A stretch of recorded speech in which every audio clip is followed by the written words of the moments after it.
What's up, YouTube? Jared here. Gonna give my prediction. Talk a little bit about the Braves and Giants series.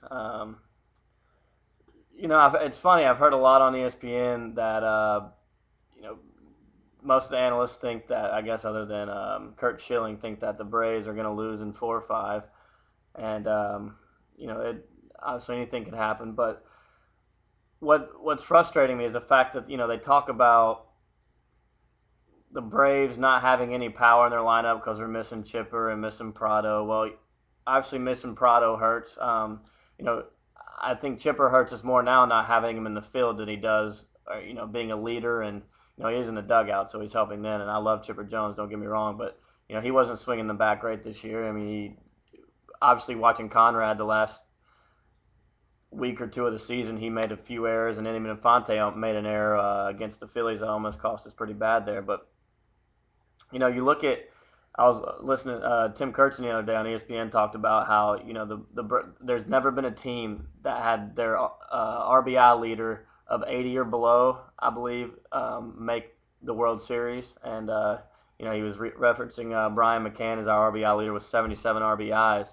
But you look at San Francisco. Aubrey Huff is their RBI leader with 86. So it's not like they've got guys that are just destroying the baseball. And that gets to my next point. Who does, other than Sandoval, who else is really gonna? And I guess Aubrey Huff, who I thought he was like 60 years old, but I guess not. But who else on their team is Hanson or Lowe or Hudson? I mean, I just don't get the fact that where you see that you're going to talk trash about the Braves or can't hit, and then you act like the Giants or the Yankees. They're not. I'm actually glad. I'd much rather play the Giants. Well, I guess the Reds would be the same, but I'm happy we got the Giants. Just going down the leaders, Aubrey Huff is leading them with a batting average of 290. Our batting average leader is Infante. I want to say he's 314.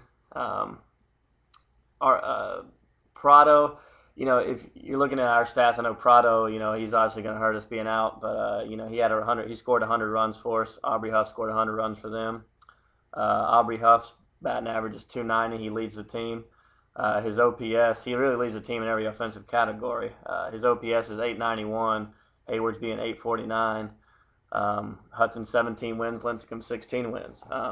Looking at the first game pitching matchup, Lowe versus Lincecum, I think that game again could go either way. Lincecum, obviously that Giants pitching staff has been ridiculous the last month, and hats off to him for that. But Derek Lowe, if anybody knows anything about baseball, they know Derek Lowe has been ridiculous also the last month. I believe 5-0 in September, and Derek Lowe is great in the playoffs. So I think that's going to be. I could see that game being a 3-2, 2-1 game going either way. I don't. And then Hanson versus Kane, probably got to give the advantage there to Kane a little bit. Hanson, this is his first playoff start, maybe a little bit of jitters, but matchup I could see the series it's going to be 2-1. I don't think anybody's going to sweep, at least going into the third game. Because I think Hudson's going to dominate at home. He's been great all year, and he's going to outpitch Sanchez at Turner Field. There's no doubt about that. Looking at both, going back to pitching here for a second, both teams have great bullpens. I can't sit here and say I know a ton about the Giants bullpen other than Brian Wilson. I know he's a stud closer, and Sergio Romo and Ramon Ramirez for the Giants. But, me being a Braves fan, Mike Dunn has stepped up. Peter Moylan, Johnny Venters, and Billy Wagner obviously the Braves have a great bullpen. They're very tough to score runs on once we can get a lead, hopefully. But I'm looking forward to this series. Can't wait for tomorrow night. I'll definitely be tuned in. But my prediction for this series is going to be, I'm going to go ahead and go with the Braves in 4. I think this is only if we win the first game. If we don't, I say Braves in 5. But if we can beat Lincecum the first game, and I'm kind of expecting Kane to beat Hanson the second day. But if we can beat Lincecum at home the first game, I think we can get it back to Atlanta with the split.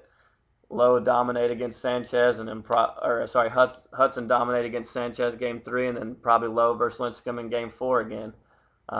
So, we'll see, but I'm hoping we can pull through, and I can give you another video when the Braves play the Phillies, because the Phillies are going to sweep the Reds. And congratulations to what's that? I'm kidding, Roy Halladay. No hitter. Congratulations. I still hate the Phillies, but congratulations. And guys, feel free to comment, rate, and subscribe.